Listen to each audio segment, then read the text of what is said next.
to record the session so that it can be shared with colleagues who are unable to attend. Thank you, Kerry, for starting the record button. If you'd prefer not to be recorded, please keep your camera off and use the chat function rather than speaking. We will probably end the recording before we finish at the end for more of an informal discussion that's not recorded. I'll share the slides during the session and they will be emailed out to you at the end, and we will have a little bit of time, as I say, for questions. But please feel free to use the chat throughout if anything comes up as we go along, and Kerry and I will try and answer those as we go along. Just want to highlight that today's focus is on making a good Safeguard Adults referral on a multi-agency basis. We do recognise that many organisations have got their own internal reporting routes, so it's important that you're familiar with your own local procedures alongside what we cover today. So that's just a bit of a disclaimer. Over to you, Kerry. Thanks, Claire. So we thought we'd just start, well, what does safeguarding adults actually mean? Because sometimes there can be a bit of a myth about it, that people say I've safeguarded it when they've put a referral into adult social care and the local authority, and think that actually that's the end of it and it just goes into adult social care and they take forward any actions that are needed to kind of support or safeguard that person. So it's just to highlight really that the Safeguarding Adults process is a multi-agency framework. It's a legal framework, a statutory duty under the Care Act, for us all to work collectively to look at how we support an adult that's at risk of abuse or neglect.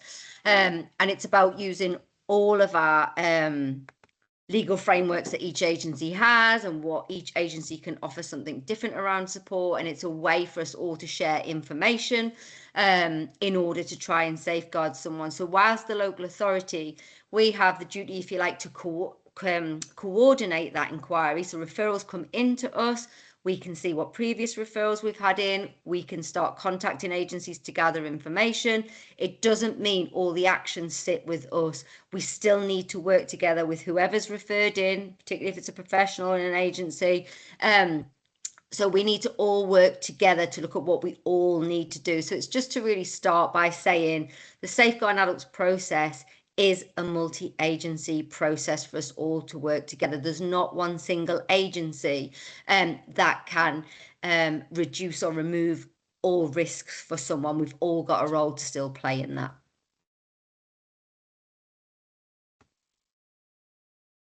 Okay, so just to highlight what the objectives of an inquiry are. So why do people refer into the Safeguarding Adults process and what is it meant to help us achieve for that person? Well, the whole objective of it is so we can establish facts. Everybody, every agency, every professional is going to have different pieces of the jigsaw of information. And it's only when you bring all that information together that we can start unpicking what is truly happening for that person. Obviously, throughout the Safeguarding Adults process, very important that we put that person, that adult at risk, in the centre of the process. So what are their views and wishes about what will help them, what will safeguard them? How do we all collectively work together to meet those adults' views and wishes? Obviously, throughout that process, the point of it is so we can work together to work out, well, what are the needs of that adult victim? What do we need to put in place to protect them? What do we all need to put in place to support them? And how are we all going to collectively achieve that? Because the whole aim of it is that we want to protect that person from the abuse and neglect that they're being subjected to, in line with their views and wishes, and making sure that we're proportionate in the actions that we possibly take. The safeguarding process is really important as well, that it allows us to follow up those actions that might have been agreed with a certain professional or agency or within adult social care. It's really important that we follow up them. We need to know if those actions have been successful, have they worked for the adult at risk, and are they working to reduce and remove those risks? Because what we want to do is help that adult in their recovery and be able to progress forward within their life safely and be properly supported. So it's not all about just adult social care putting in support that might be needed from adult social care. There is an element of that, and of course we've got to assess needs, but there's lots of things we can all do in our different agencies and roles to be able to support that person and reduce risks. So that's what the Safeguarding Adults process does. It brings us all together to work together under one framework. So we're putting on this training really to help people understand what the process is, what the process isn't, and we're trying to ideally make sure that we can improve the quality of referrals that are coming into us. And Claire will touch on some of the data around the number of referrals we get in. And we often find that sometimes the Safeguarding Adults process is being used to try and access services rather than the person being subjected to abuse or neglect. So the reason we're doing that is ultimately so we can get the best outcomes for the people that we support. What we want to do is try and get them the right response the first time. So, you know, if it isn't the safeguard adults process that's needed, okay, to avoid delay going through that process, it's making sure that people feel skilled to know which other process they should be using and which agencies they can go directly to refer that person into. But also what we don't want to do is clog up the system with inappropriate referrals, which means we can't get to those safeguard adult inquiries that we need to as quickly as we can. So we want to keep the process for those adults where there is a real concern that they are at risk of abuse, neglect, or self-neglect, so that we can start working with them, working with other agencies to reduce the risk for them. We want to help agencies that are referring in as well to give and provide the information, the correct information that's needed on a safeguard adults referral form, and make sure that people understand the criteria that needs to be applied for use to refer in, but also what the criteria is that the local authority need to apply. Because again, it's about validating the concerns that you've got, and we don't want to increase frustration and delay in the work that you're doing. So to help people understand that process and make you feel reassured and making you know what the process is and what it isn't, so that you can feel more confident in your role, particularly when you're speaking to adults who might be at risk, so you know what the process is as well, to be able to feed that back to them, because you might be the person with the best relationship with them to do that, or the agency or professional that's got most of that information or concern. So it's to validate that and make sure you feel that you're not getting referrals knocked back, and help you make a really good referral to us so that we can understand the concerns that you've got. And we need to reduce the number of referrals, as I say, that are coming in that are not appropriate, so we can really focus on the ones that are, and it's not blocking up the system really for the people that really need the help. Is there anything you want to add to that, Claire? No, I think that just tees me up quite Others? nicely to look at some of the local data. So this slide gives you an overview of the local safeguarding activity for 25-26, so year end 31st of March 2026, and just reinforces really what Kerry was just saying and why this training is important.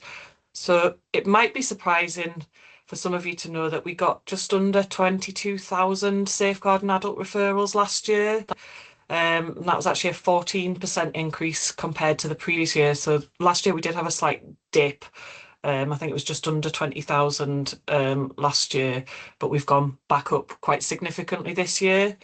But you can see from the chart there that only around half, so 51% of those referrals that we received in met the criteria for a safeguarding adults concern. So that means that 1 in 2 of those referrals aren't meeting criteria. And obviously that's a key issue that we're trying to address through this training session. Of the concerns that were progressed, so met the criteria, the majority did actually go on to be a Section 42 inquiry.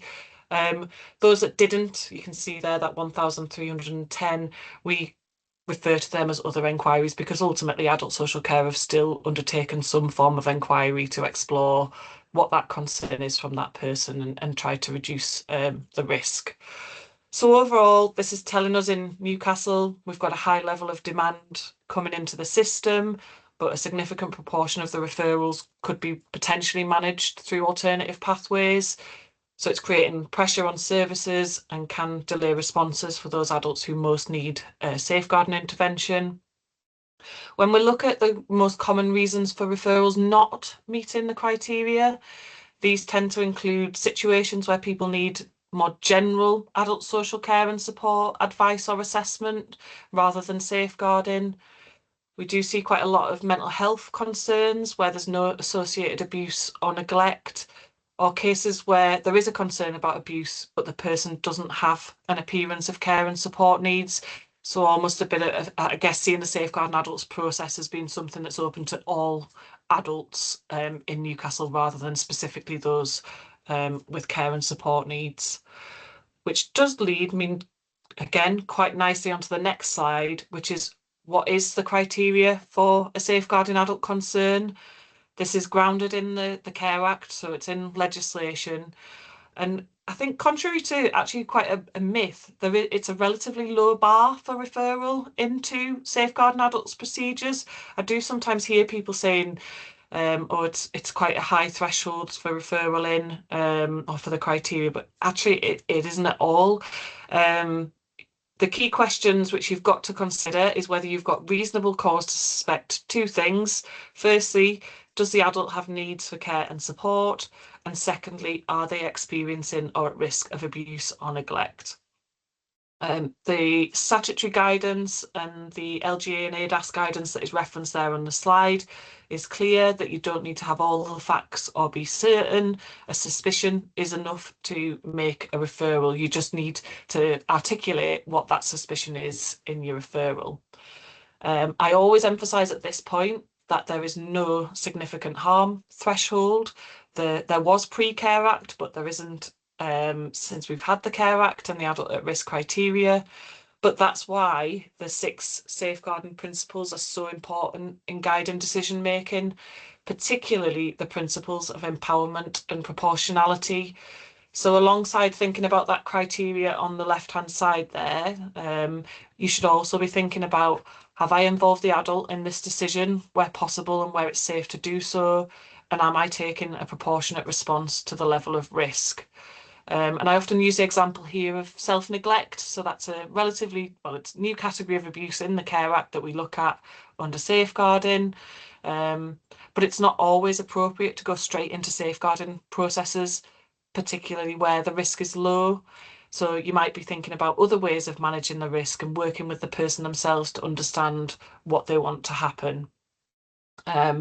So key message from this slide, think about both the criteria and the person. The Care Act is very clear, safeguarding is not just about a process, it's about proportionate person-centred decision making. And Kerry's going to tell you a little bit more about care and support and abuse and neglect. Yes, I just thought it was helpful to kind of go over what do we mean by appearance of care and support needs, because it's really helpful if you can kind of put that in your referral when you're putting it in. So it's really clear straight away you're concerned that an adult has an appearance of care and support needs. You don't need to know kind of a diagnosis of an adult's difficulties in any way, but it's helpful if you do know that to share that, or if you've got a concern that there might be an underlying vulnerability that hasn't been assessed or that people are not aware of. So local authorities obviously need to consider whether an adult has a condition as a result of either a physical, mental, sensory, learning or cognitive difficulty or illness, substance misuse difficulties or a brain injury. But as I say, we don't need to have a diagnosis. We have to form judgments of assessments on how people manage in their day-to-day lives. So some of the things that we need to consider if we were doing a needs assessment for someone, and the kind of care and support needs that we need demonstrated in the safeguarding referral, particularly if they're not open to adult social care already, is, you know, are they struggling to maintain and manage their nutrition in any way? And this doesn't just mean whether somebody could physically make themselves some food. Maybe you're really concerned that they've got low mood or they've got learning needs, that they don't do that for whatever reason, or if it caused somebody more harm, more distress, to fulfill any of these tasks. So if you've got concerns about somebody's personal hygiene, if they're not able to maintain that in some way, if there's concerns that they can't manage their own toilet needs, if there are concerns about them being appropriately dressed, if there's concerns about them being able to maintain a safe home. So that's more so, are they safe within inside that home, mobilizing about? Can they use appliances safely, correctly? But we've also got, if there's concerns about maintaining a habitable home. So, you know, what is the home conditions like? Are they able to keep on top of all that they need to? Are they able to maintain what they need to around their tenancy agreement? Or are there individual people who come and take over their home? Or other concerns around hoarding, as well as poor property conditions? Are there difficulties that they have maintaining relationships with people or family? Are there concerns that there are lots of unsafe relationships that this person may be having? Are they involved or not involved with work, education, volunteering, or is that an element of their life where they are struggling? Are they able to make use of facilities in the community? So are they able to get to appointments that they need to get to? Are they engaging with various services? Can they travel independently? Are there any issues with that? Or do they have any caring responsibilities at all? So do they have children? It's really important that we're aware of that. So again, you don't need to write really long referrals, but you could write literally a couple of sentences saying, I'm concerned, or this adult has difficulties in these areas, and that is evident in their day-to-day function, and we have concerns that they're struggling in these areas of their life. And you could just outline some of those. And then straight away, when that referral comes in, when part of the criteria is appearance of care and support needs, the manager triaging that. And like I say, it's really helpful, particularly when adult referrals are going into our MASH that are not open or known to adult social care. We can see really clearly, right, there's an appearance of care and support needs, so you're ticking that criteria is being met. And just to highlight as well, obviously, really important that you highlight to us what the abuse or neglect is that you're concerned about. And like Claire says, we don't need evidence. It can be a suspicion. That it's not that the person might have been subjected to that abuse already. You might be concerned that they're at risk of abuse happening. You can put referrals in like that as well, but please outline what that risk is. So are you concerned that they're being neglected by someone, that somebody's not meeting those care needs? Is it concerned around some sort of sexual abuse? Is it concerned that you're worried somebody's being psychologically or emotionally abused? Is it concern around self-neglect because everything else maybe the agencies have been trying or yourself to kind of meet those needs have not been successful, and there's a concern that the person's refusing that input and support, and that there are significant consequences to their health or their situation? Explain that level of risk to us, particularly. Are there concerns around discriminatory abuse and organisational abuse? Are there concerns about somebody's finances being misused or exploited in some way? Are there concerns somebody's being physically harmed by another person? If there is a concern that it's around abuse within the family or with a partner, highlight that you've got concerns about domestic abuse or control and coercion. Or if it's concern again, and I appreciate it can be hard sometimes to know if you've got a risk around exploitation or modern slavery. But if you are concerned about that, state it is, you're concerned that this person's at risk of exploitation. If you know what type of exploitation that is, if it's sexual exploitation, the home being taken over, being forced into criminal acts, or being held in a position of slavery or servitude, then highlight what it is that you're worried about. So it's really important that you're telling us what those are, and that again will help us tick off, right, there's a risk of abuse or neglect there. So this is what the Care Act says. Obviously, it's section 42 that allows us to make those inquiries to gather information about someone. But Claire's touched on it's quite a low bar to refer into us, those two pieces of criteria that you need to kind of demonstrate on your referral. But when that referral comes into us, we need to add another layer of criteria to that. So obviously you can see that it applies where obviously there's a suspect that an adult in our area. So it's really important that safeguarding adults referrals, they go to the area, the local authority where you believe the abuse is happening. Then obviously there's crossover areas between local authorities. The local authority who receives that referral, if they know that that person lives in another area, would be contacting that local authority area to gather information and determine which authority is the most appropriate to progress the inquiry. But we're checking what are those needs for care and support that adult has. And again, it doesn't mean that they have to be open to adult social care and receiving a commissioned package of support from them. Somebody can get in support from lots of different agencies. So we're going to check what those are. We need to check if they're at risk of or experiencing abuse or neglect. And then we need to check actually, well, because of those needs that have been highlighted in the referral, it might be, the physical health, the mental health, the learning needs, a substance misuse disorder, whatever it is, does that prevent them from being able to protect themselves from that abuse occurring? So we need to consider that. So if you know in your referral, which we'll touch on, well, I don't think they can protect themselves from that abuse, again, just add a line and highlight to us, why don't you think that they can protect themselves? And then obviously the local authority will make inquiries, whatever it thinks is necessary to do. Often that is gathering information from partner agencies to see what do we know is going on for this person, and we will be checking on the previous referrals that we might have had in for the person as well. There is a link there as well to the LGA. There's they do lots of sort of guidance documents, and then you can have a look at that, and it'll obviously highlight to you the decisions that we have to make on to whether we progress an inquiry or not. But that is the criteria within the legislation that we work towards. So what do we mean when we say unable to protect themselves? What are we looking at when that comes in? Well, we'll be checking, can they physically remove themselves from the situation? Maybe they're physically disabled and they can't mobilize, so it means they couldn't actually physically walk away from a situation. Are they being controlled, groomed, or coerced, or dependent on that perpetrator in some other way? Because if that is the case, then they're also not going to be able to protect themselves, because we know how grooming and coercion and control works. They might be fully dependent on somebody else for their care tasks to be delivered to them.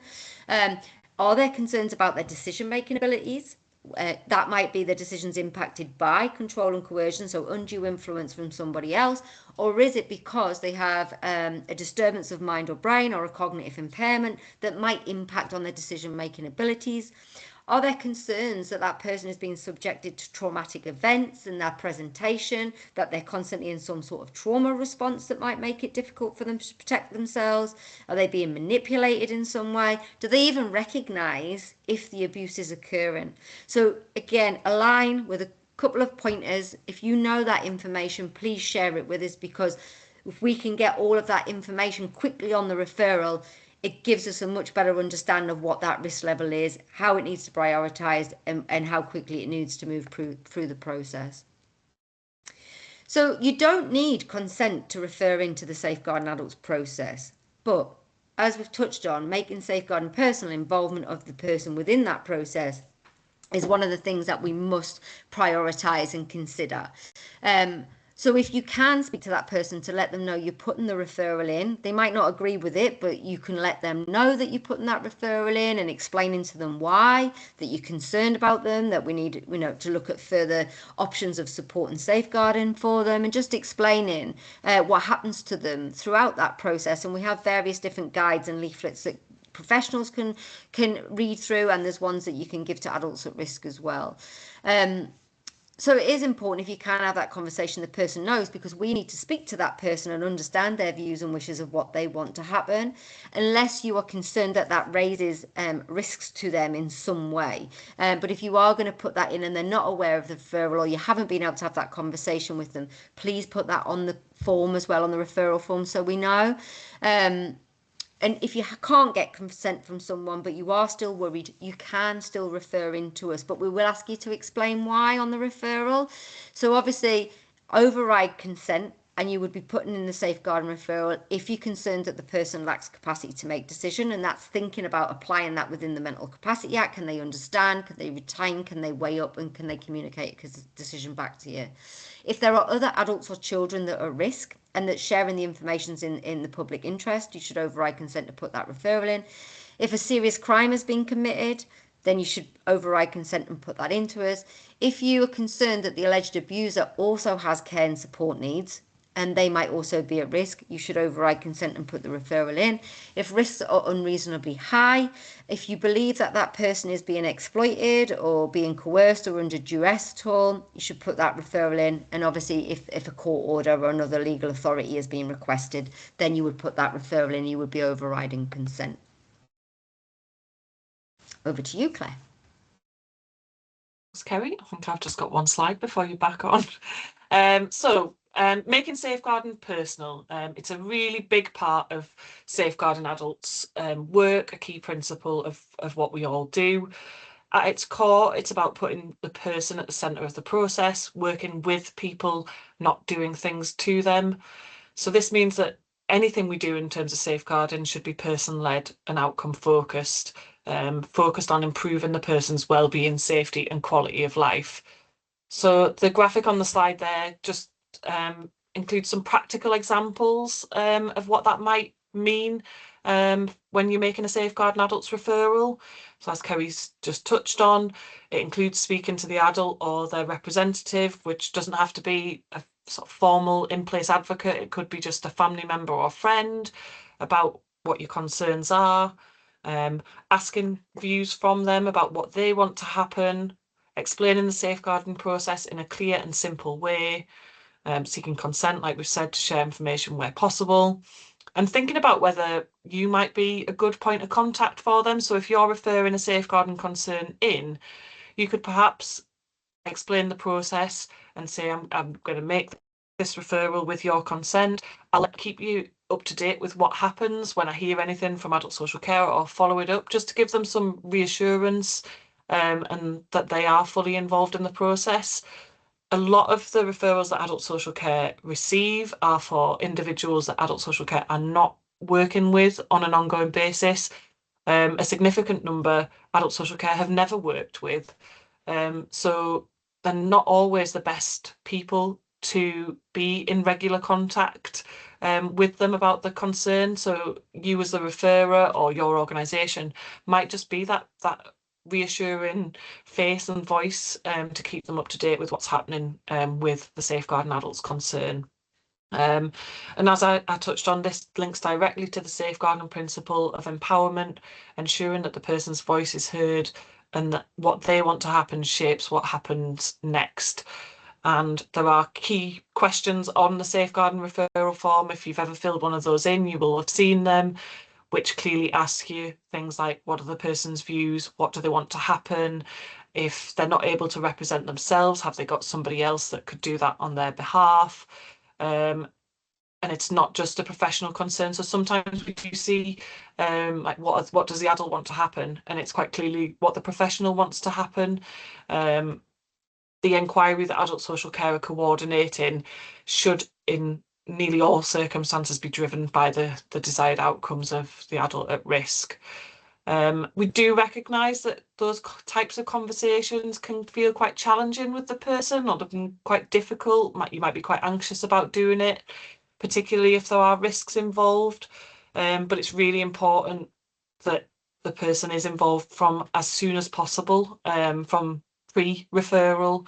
And we do have a Making Safeguarding Personal short guide, which we do link at the end of the presentation, and that includes some suggested conversation starters. I think we do see sometimes people feeling worried that it might ruin a relationship that they have with a person.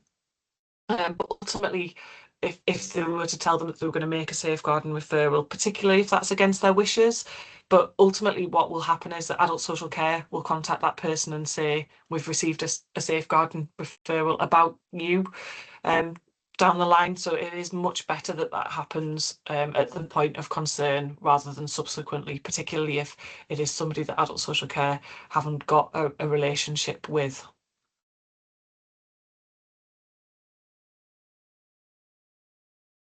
Okay, so it's just to highlight as well our transitional safeguarding protocol. Now, we will start working with young people before they turn 18, so that we can start looking at kind of what their needs might be and what any risk management plan might need to be, because obviously we know abuse doesn't stop just because somebody turns 18, that abuse can continue. So it's really important that we have those transition arrangements in place.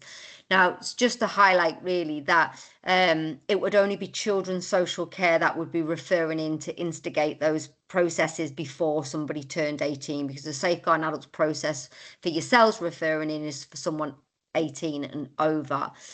So it's just to highlight really that you know that it's there. So it might be that you know there's a young person approaching 18, there's going to be ongoing risk, that you're prompting those other agencies to kind of, has it been referred into safeguarding adults processes?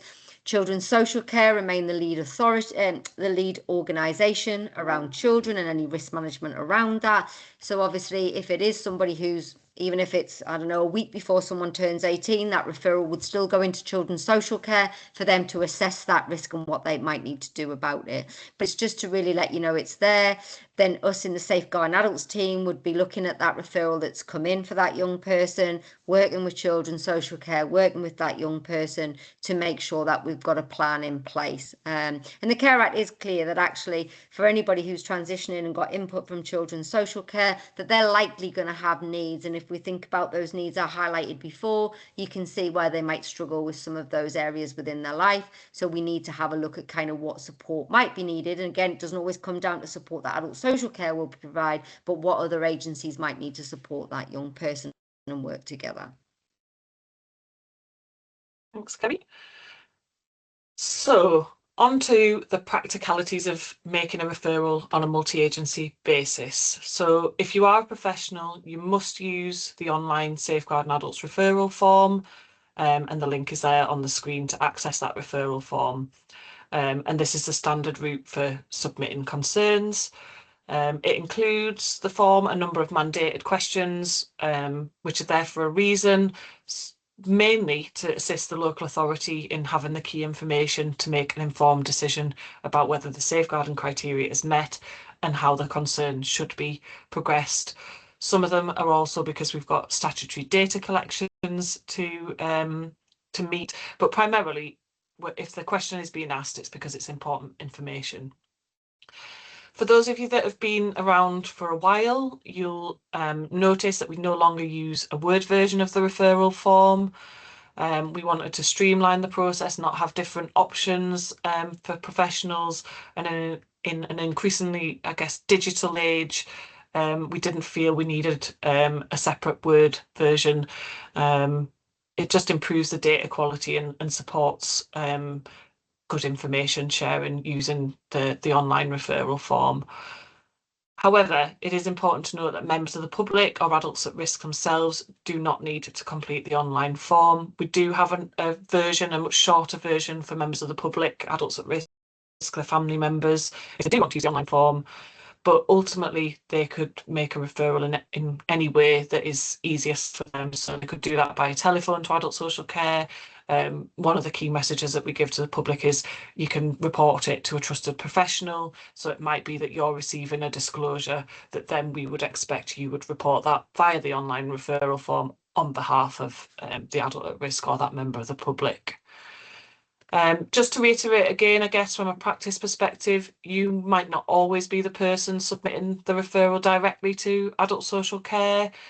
In some organisations, we're very aware that your role might be to report concerns internally, whether that's to a safeguarding lead or a line manager, who will then submit the referral on a multi-agency basis. So I guess it is just being clear about what your role is within your organisation and the processes that you have in place. We have updated the online referral form in the last couple of years. It's not that recent, but the questions haven't changed. We just changed the structure. So prior to the update, we had the making safeguarding personal questions at the very end, and often we found they were left blank or not filled in accurately. So we've moved them right to the start of the referral form so that they are completed and we're capturing the adult's voice and views from the outset. The quality and completeness of the information that you provide at the point of referral, I think we've emphasised this, directly influences the decision-making process and the response that follows. As you can see from the volume that adult social care are receiving, the more information that you include that links to the criteria, the easier it is for the managers that are triaging those referrals. So if you're linking it back to the criteria, it's much easier for them to be progressing that through the safeguarding adults process where the criteria is being met. Some top tips. I think the biggest one is start by just reading the questions carefully and make sure you answer each one in a clear and structured way. A good referral sets out what you've seen or heard, be specific about what has happened, when it happened, and who provided the information. Explain the concern and be explicit about the type of abuse or neglect you think may be occurring.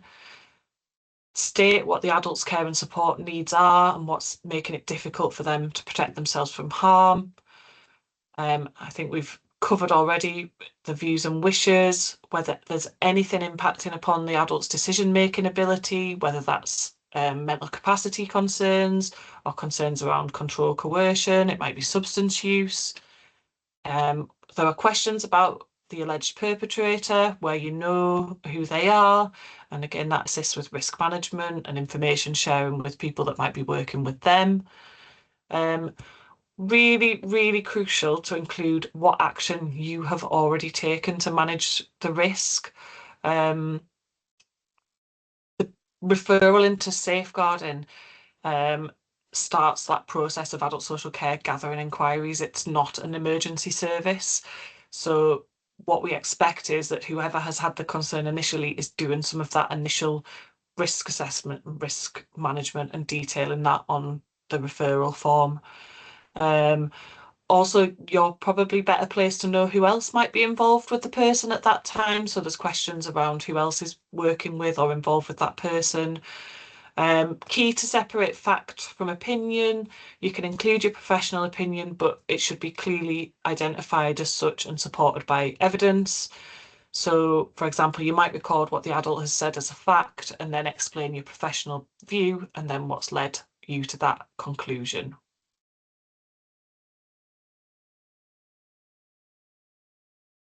Okay, so Kelly, just to back to you.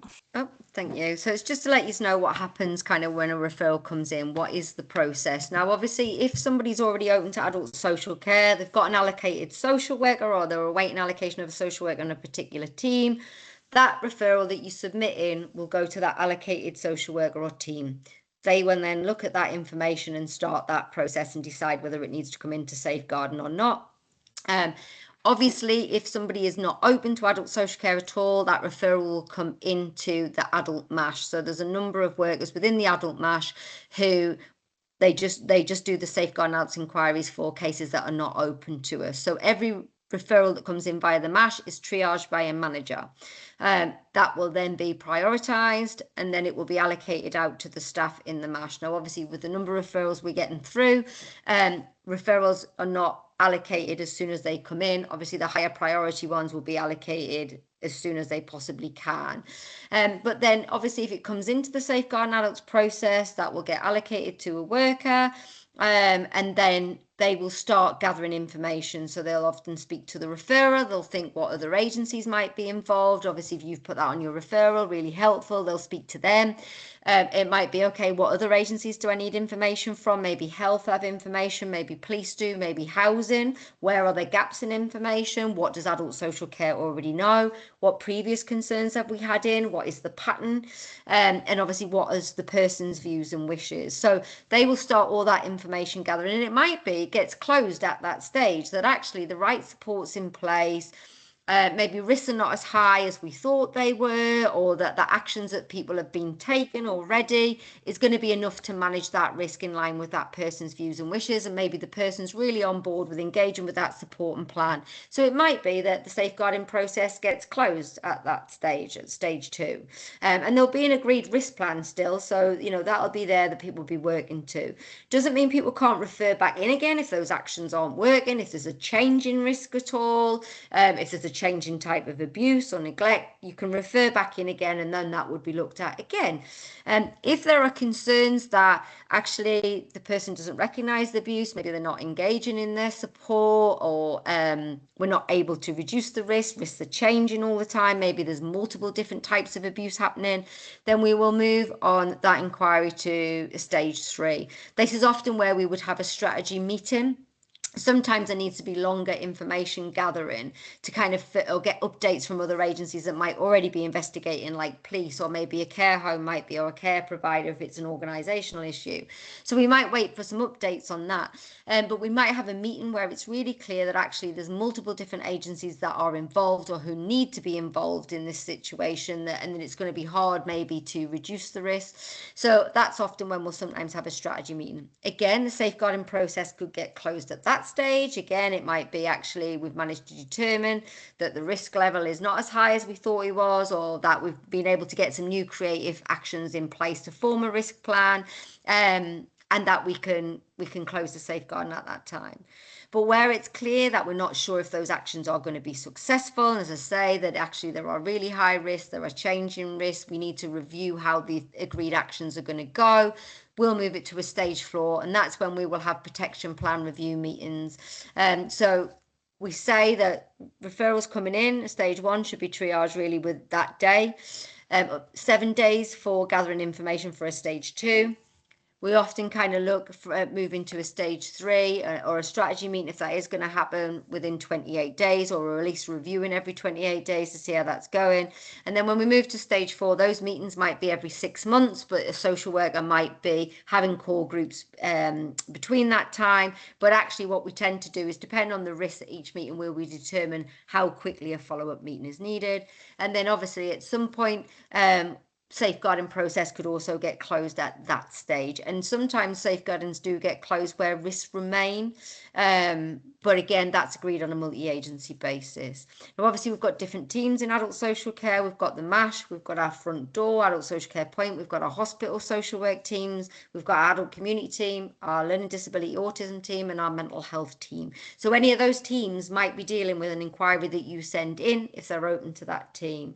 So it's just to make you aware of that. Over to you, Claire, I think. Yeah, so just a little bit on language. The language that we use really matters, not just in terms of professionalism, but it can directly influence how risk is understood and how decisions are made. So when writing a referral, it's important to think, reflect on how your wording might be interpreted, particularly as individuals have the right to access information about themselves through subject access requests. So we often say, think about, would you write this if the person was sat next to you? Would you like to read this about yourself if if it was something that's been written about you? We need to be very mindful of avoiding victim blaming language, because this type of language can create bias in risk assessments. It can influence professional judgment and decision making, and potentially impact on a person's access to support or justice. A good example of a phrase which I particularly dislike is the person's making lifestyle choices. That really oversimplifies a situation, and overlooks the underlying factors which might be at play, things like coercion, control, trauma, substance use, capacity issues. So instead of using a phrase like that, we need to be clear and objective, focused on facts and evidence, and really exploring what might be influencing the person's situations or decisions. So even just saying, I've assessed their capacity and they've got capacity to make that decision despite it being unwise, would be a much better way and professional way of terming it they're making a lifestyle choice. We do have specific guidance on language, particularly in relation to exploitation, which is linked on the slide there. But really, the principles within that guidance can be applied more broadly across all types of abuse. So I'd encourage you to have a read of that. So yeah, just a plea really to use language that is respectful, accurate, and evidence-based, and consider how it reflects the person and their situation. So just obviously we touched on at stage 3, which is where a strategy meeting might occur, or there might be ongoing protection plan review meetings. So it's just to highlight really, if you do come to those meetings, that it is a formal meeting. They are confidential meetings where that information cannot be shared without agreement of the chair. Minutes of the meetings remain confidential as well and shouldn't be shared with outside of your organisation, or there should be contact with the chair of the meetings at that time if it does need to be shared with anybody else. So you'll get invites through. Obviously, everybody plays a role in making sure that that invite list is checked, or the right professionals involved. Do you think there's somebody else that should be there to make sure that the chair, whoever's organising that meeting, is made aware? Because the meetings are only as good as getting all the right people that need to be there.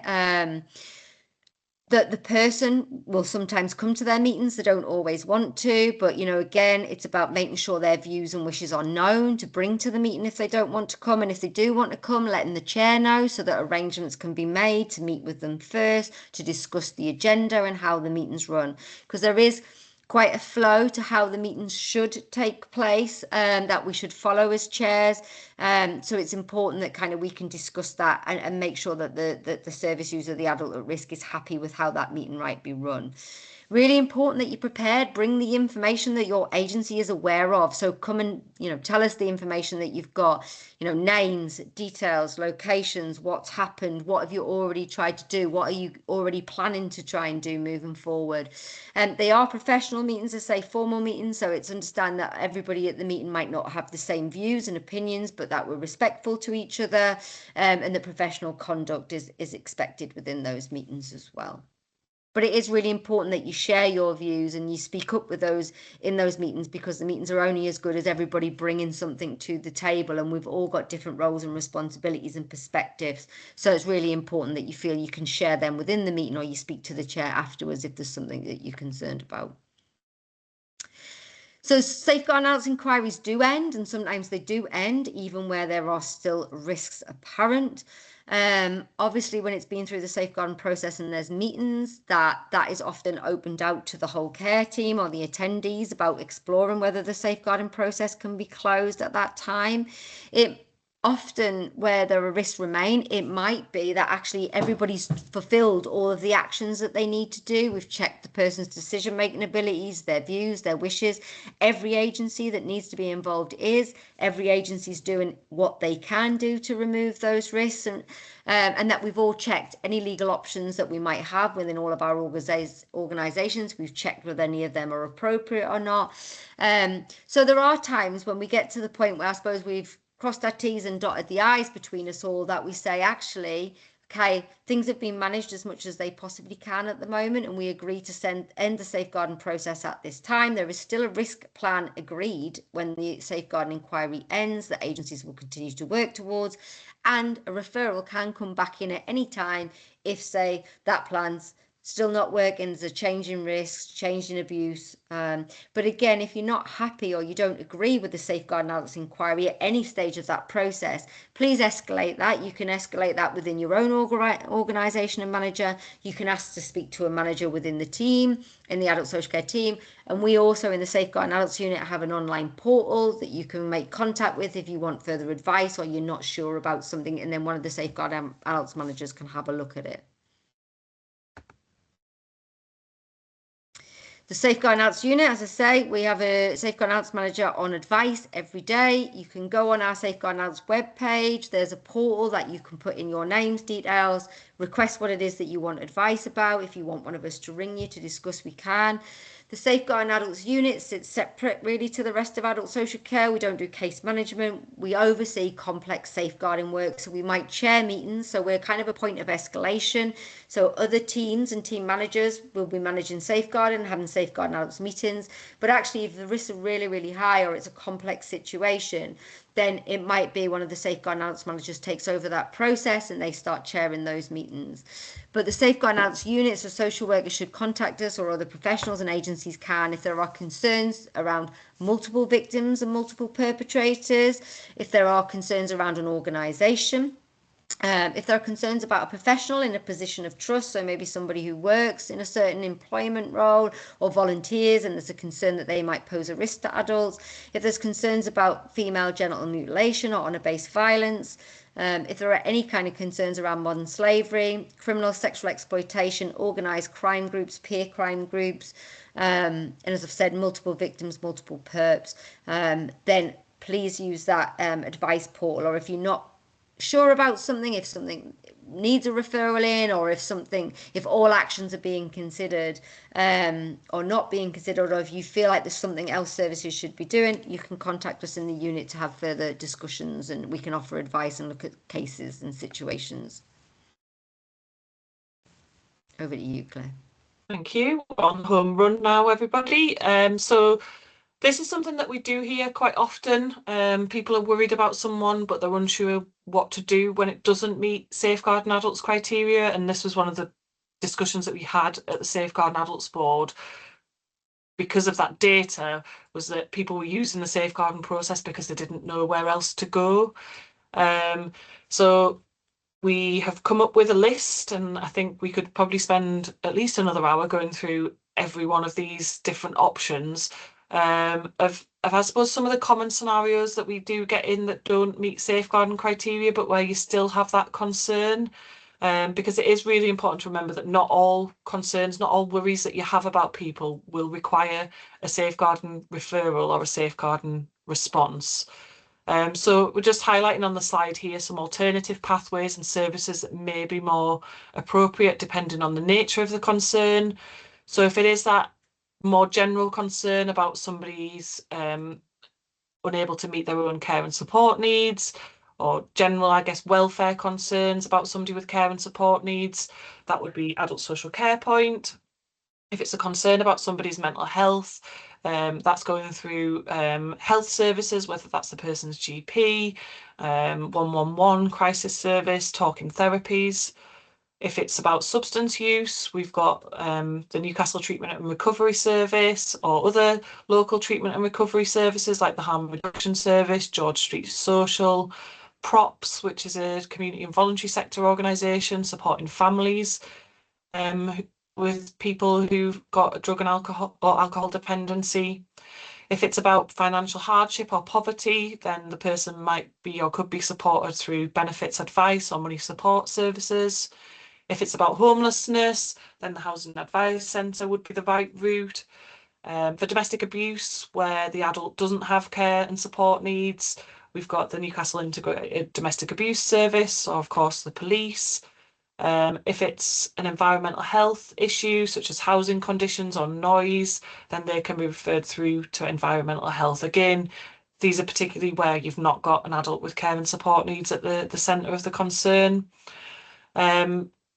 A big shout out for Information Now if you've not already used that. It's such a useful directory for both professionals and members of the public to find local services and support. So you can just type into the search function, whatever topic, whatever you're worried about, and I will guarantee there is an article on there or services and support that it will link to. It's really regularly updated and reliable, so please use that if you've not already done so. Obviously, it's really important to continue to monitor the situation for any changes in risk and ensure the person's not lost to services. And like Kerry said, in terms of the safeguarding unit, seeking advice if you're unsure rather than not doing anything.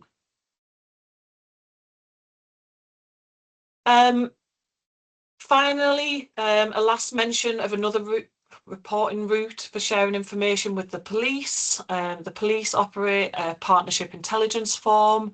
This is a form which is used to share information or intelligence with the police that may help them prevent or detect crime. It doesn't replace usual reporting routes. So if you've got an immediate risk, a crime, a safeguarding concern, you follow those processes, either by contacting the police directly or submitting a safeguarding referral. This form is for situations where something doesn't feel quite right, but might not meet the criteria for a crime or a safeguarding referral. So it might be low-level concerns or intelligence about a person, address, location, vehicle. You might have observed suspicious activity or patterns of behaviour, or you might just have information that on its own seems minor but could contribute to a bigger intelligence picture. And that's what this partnership intelligence form is all about. So you might have a concern that a car keeps coming to an address and you've got the registration, but you've got no other information. That's the type of information that would go through.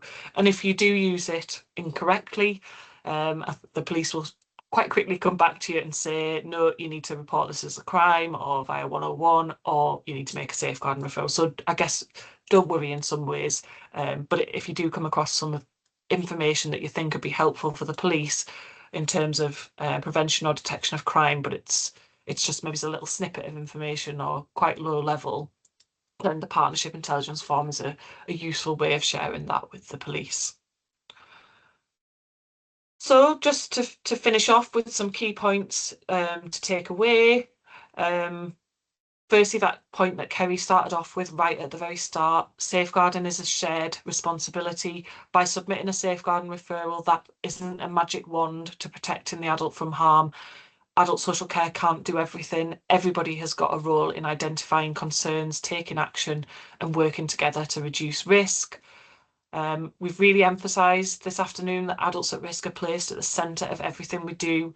Safeguarding should always be person-led, and we should be guided what matters to the individual. Please be proactive in seeking feedback on any referrals you make. We're not quite at the point of being able to give feedback automatically. We are working on it, but we haven't quite got there just yet. So please do follow up if you want to get feedback. If something is progressing into safeguarding, the likelihood is that as a referrer, you will then be contacted as part of that stage 2 or beyond safeguarding inquiry. So if you don't hear anything, the most likelihood is that it hasn't progressed, but please do be proactive. If you're ever unsure about whether a concern meets the criteria for safeguarding, please seek advice, whether that's from your own safeguarding lead, a manager within your organisation, or the Safeguarding Adults unit.